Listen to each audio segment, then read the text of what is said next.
මොකද කරන්නේ අද?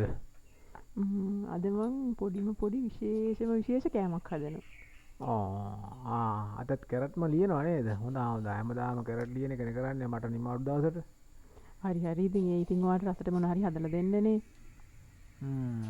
අදත් මේ රසටද හදන්නේ නැත්තම් රස කෝවෙතත් ඉතින් මොකක් කරනම් අදයි තමා.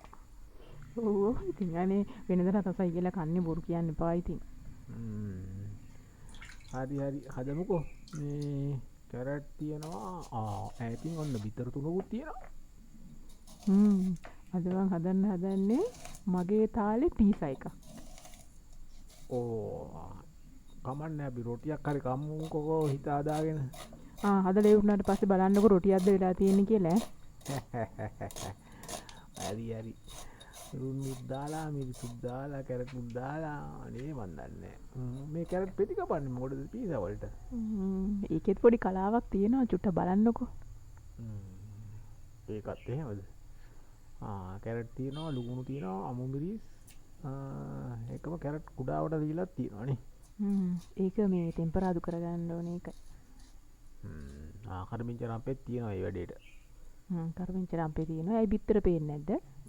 ඇයි මම බිත්තර ගැන කිව්වේ ඉතින් බිත්තර තුනක් තියෙනවා. ඉදියාප්ප උත් තියෙනවා. ඉදියාප්ප පිටි මේ හාල් පිටි ටිකක් ගත්තා. ඒකත් චුට්ටක් දාගන්න ඕනේ හින්දා. හොඳ. හදමුකෝ. හදමු තමයි ඉතින්. ඔයා ඉතින් බලාගෙන ඉන්නකො හැමදාම ඉතින් ඔහොම තමයි. හැමදාම එක ඒවා කියලා කනකොට නම් ඉතින් බලන්න ඕනේ. දැන් මේ අර කැරටුයි අර ලුණුයි ඔක්කොම තීච්ච ටික කලවම් කරන්න ඕනේ. ඒ ටික ඔක්කොම හොඳට කලවම් කරලා ඊට පස්සේ මේක ඉස්සෙල්ලා පොඩ්ඩක් මෙහෙම කලවම් කරගන්න ඕනේ. හොඳට ඉන්නකො මේ ලුණු කෑලි ටිකත් පොඩ්ඩක් පොඩි වෙන්න ඕනේ. ලුණු ටිකක් එහෙම හොඳට දාලා පොඩි වෙන්න අනාගත්තාම තමයි රස එන්නේ. ඒක තමයි. ලුණු ටිකක් දාගත්තා. වැඩි දාන්න බයයි වැඩි වුණොත් එහෙම. බොහොම ලස්සනට තියෙනවා මං හිතන්නේ මේකත් කන්න පුළුවන් මේ කැරට් සම්මෝලේ හැදුවා වගේ.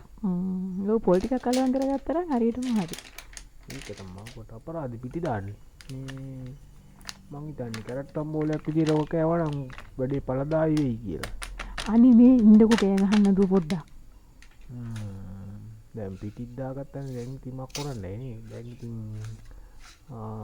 පීසා කෝකෝෙටත් අපි කැරට් දාපු රොටියක් හදමු. අනේ මේ කැරට් සම්බෝල කන්න මෙච්චර දුක් විඳින්න ඕනේ නැහැ. රොටි කන්නත් මෙච්චර දුක් විඳින්න ඕනේ නැහැ. පොඩ්ඩක් බලාගෙන ඉන්නකෝ. හදලා ඉවර වුණාට පස්සේ මට කියන්නකෝ කොහමද කියලා. හරි. බලමු. පොඩ්ඩක් උදව් කරන්නේ. බොරුවට මෙතන ඇවිල්ලා මාවත් අධෛර්යමත් කරනවා. දැන් කොහමද හරිනේ දැන් පිටි ටික අනාගෙන ඉවරයි. දැන් බිත්තර ටික කඩා ගන්නකම් පොඩ්ඩක් ඉන්න කෑ ගහන්න නැතෝ. ඊවැඩේ නම් මට මේ පහසුවෙන් කරලා දෙන්න පුළුවන් ඔන්න. ඔව් මන් දන්න ඔයා බිත්තර කඩන විදිය. ඒක ඉතින් අමාරු වැඩේ ඔතන තියෙන. මොන අමාරුද? හරි. ඕක කඩන්න දුන්න නම් මට කටුත් එක තමයි බිත්තර ටික ගන්න වෙන්නේ ආපහු. බිත්තර දෙකක් ඇද්ද මන් දන්නේ නැත්තම්. නෑ ඔක්කොම ටික දාමුකෝ. ඒ වුණාට අපරාධ වෙයිද මන් දන්නේ නැහැ. ආයිත් කියනවා. හරි. හොඳයි. මේ පිරිමිස්ටරේට කලවම් කරන්න ඕනේ. ඉස්සෙල්ලා බිත්තර ටික ගසාගෙන ඉන්නකෝ හරියට. හරි. ඒක තමයි. හරි. බලන්නකෝ මේක කෑවට පස්සේ තව දවසක් අනිවාර්යයෙන්ම මට හදන්න කියනවාම තමයි. බලමු. අද හදන විදිහ අනුව තමයි ඒක අනාගතයේදී සිද්ධ වෙන්නේ.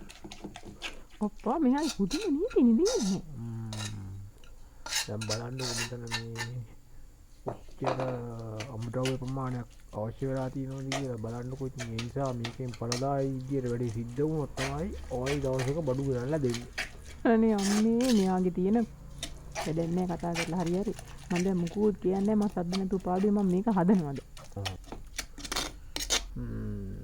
අද කාඩ් දැන් නම් තාච්චිය රත් වෙලා තෙල් ටිකක් දාලා ඒකත් රත් කරගෙන නැත්තම් තාච්චියට ඇලෙයි නේ. ඔව් මේකට ටිකක් අර පැතලි එකක් තමයි හරියන්නේ. ඒ වුණාට මම මේ තාච්චිය ගත්ත බලන්න කොහොම වෙයිද බලමු. ඒකටමයි අපි දර්ලිපේනේ වැඩේ කරගෙන යන්නේ නිසා බලුම් කෝ වෙයිද කියන්නේ. ඔව් ඒක නිසා තමයි තාච්චිය ගත්තා. දැන් නම් හොඳ පදමට ඇවිල්ලා තියෙනවා නේද? හැබැයි අර කැරට් කෑයි ටිකයි මිල්ක් කෑයි ටිකයි නම් වෙනම තියලා තියෙනවා. ඒක මොකක් හරි මේ සංදර්ශනයක් දාන්නද කොයිද? ඒක පොඩි සිවෝ ඒකට. ඒක තමයි මට හිතුණා ඔය අයින් කරලා තියෙන හැටියට. දැන් නම් නිකන් බිත්තර ඔම්ලට් එක වගේ සෙට් වුණා. බලමු නේ. චුට්ටක් ඉන්නකෝ. ඒක තමයි. කින්දර වැඩිද මන්දා? ටිකක් අඩු කරලා තියෙනවා. ඒක තමයි. දැන් යටින් බිත්තරේ බැදිලා වගේ තියෙනවා. මොකද්ද කරන්නේ ඊළඟට? පොඩ්ඩක් ඒක මේව කරගන්න ඕනේ. අර ටිකක් තෙත ගතිය තියෙනවනේ තව.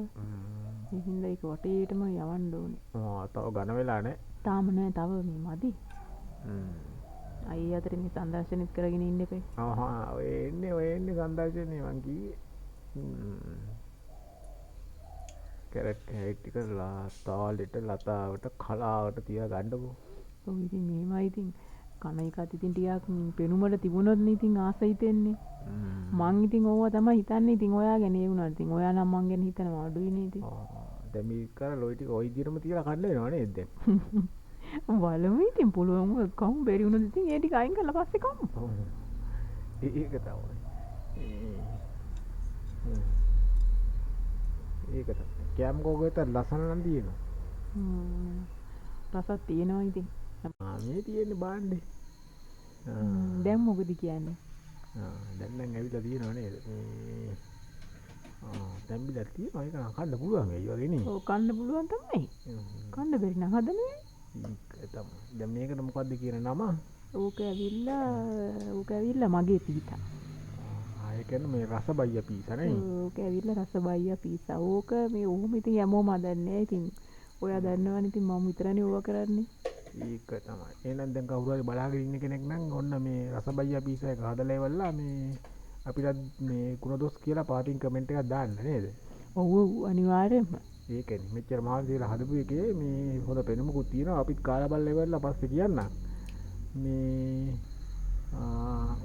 හොඳ කැලලක් ගන්න පුළුවන් නේ. හොඳ කුට්ටියක් තියෙනවා ඒකනේ. ඔව් ඉතින් ඒක තමයි මං කිව්වේ මේක මේ බත් වෙනුවට මේ කන්න පුළුවන්. ඉතින් දැන් අපි රැටනේ දැන් මේ හැදුවේ. එතකොට ඉතින් රෑ කෑම වේලට මේක හොඳටම ඇති ඉතින්. හොඳට බඩ පිරෙනවා. අසන නෑ නේද? ඇත්තටම පීසා වගේ තමයි නේද? එක්තරා පීසා જાතියක් තමයි ඒකයි. ඒක තමයි කිව්වේ රස බයියා පීසා. ඒක තමයි. හොඳයි.